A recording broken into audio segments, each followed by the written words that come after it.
Hello, friends. Welcome to Creative Medicine. In this lecture, we will learn about blood agar is an example of enriched medium. In enriched medium, in the agar, we add blood or serum. These are nutritive factors. We add nutritive factors like blood, serum, egg. These will support the growth of fastidious organisms.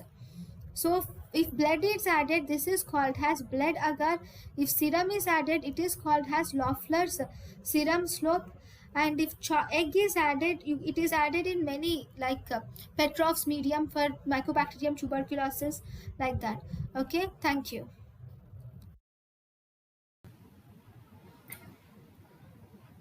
Thank you, and thank you for watching.